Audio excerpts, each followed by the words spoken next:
Hello everyone, my name is Abby Rayhan and I want to share a little information about my favorite businessman Bob Sadino. Who is Bob Sadino? Bambang Mustari or Bob Sadino was born in Tanjung Karang, Lampung in 9 March 1933. Bob Sadino was an Indonesian businessman who was the CEO of Camp Chicks, Camp Foods and Camp Farms. He started his business by selling domestic chicken egg to door to door. At the time, domestic chicken eggs were not popular in Indonesia, thus his goods were purchased only by expatriates who live in Kemang, an area in South Jakarta, Indonesia, as well as a few people in Indonesia who had lived abroad before. Over time, the domestic chicken eggs began to popular so that Sadino's business grew significantly. Sadino then expanded his business by selling chicken meat. He released 2 books containing his unique view of doing business. People admire his unique view, which he called stupid learning. That we do not need to be smart to start doing business. Instead, we can use our dullness to start doing business. He illustrates a stupid man will start doing business as soon as an idea pops into his head, while an educated man will spend his time thinking which ideas need to be applied, and then at the end of his ideas become reality. Sadino also emphasized that theory without practice is nothing. Furthermore, he also has a unique trademark that usually wears short-sleeved shirts and shorts on the most occasions. Even when he met Suharto, a former Indonesian president, he stuck with his style of dress. Background: Bob Sadino was born in a affluent family. He was the youngest among his 4 siblings. When his parents died, Bob Sadino was still 19 years old. He inherited all his family properties since his siblings were considered to have prosperous lives. Sadino then spent his money to travel around the world. He stopped at the Netherlands and settled there for approximately 9 years. In the Netherlands, he works at Jakarta Lloyd, in Amsterdam, and also in Hamburg, Germany. Sadino also met his wife, Sulami Sujud, in the Netherlands. The return to Indonesia. In 1967, Sadino and his family returned to Indonesia. He brought along his 2 Mercedes cars. He sold one of his cars to buy a plot of land in Kemang, South Jakarta, and he kept the other car. After had been living in Indonesia for a long time, Sadino decided to quit his job because he had the determination to work independently. His first self-employed job was a taxi driver of his Mercedes. Unfortunately, he got in a car accident, which resulted in his car being badly damaged.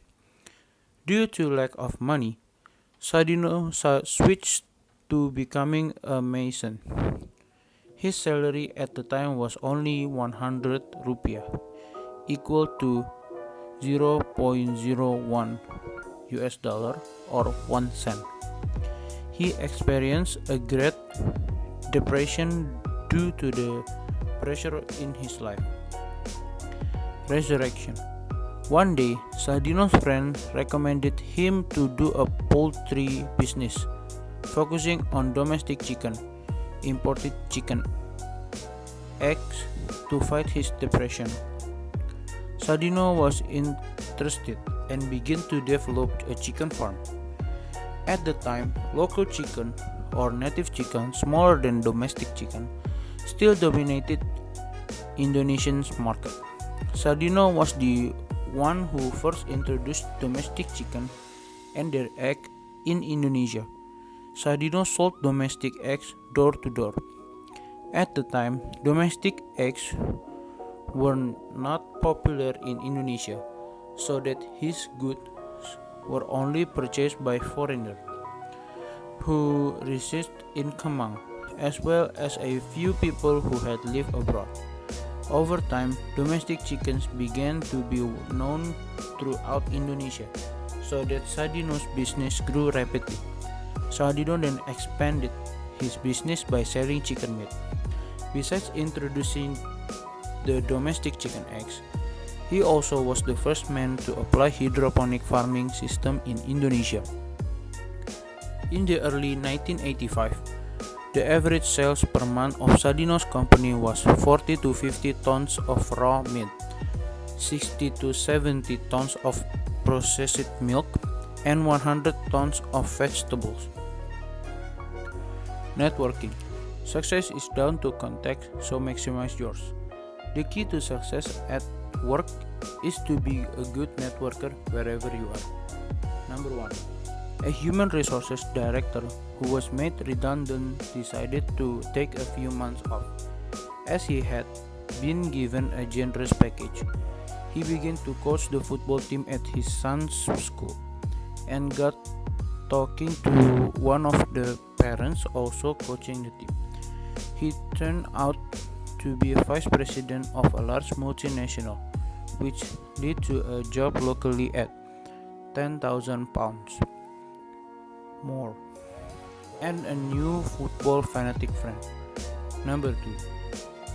Whether you're looking for a new job or charging careers, networking is the essential tool for gathering information and getting to the right people.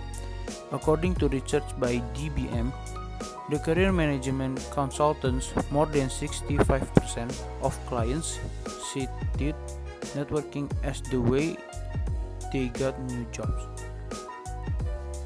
Many came from what is known as a weak tie, meaning that the job offer didn't come through someone who was the first point of contact, but from someone further away.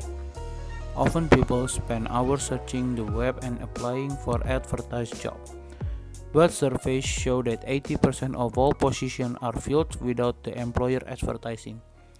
They are filled by candidates who came to an employer attention through employee recommendation, from referrals, from trusted associates, or from direct contract. Number 4.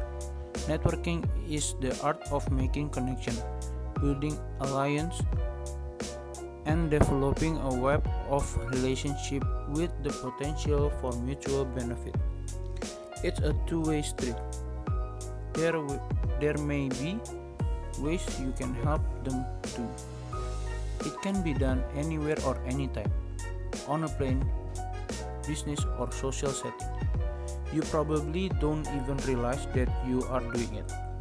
It's talking to people you know or don't know, and developing rapport.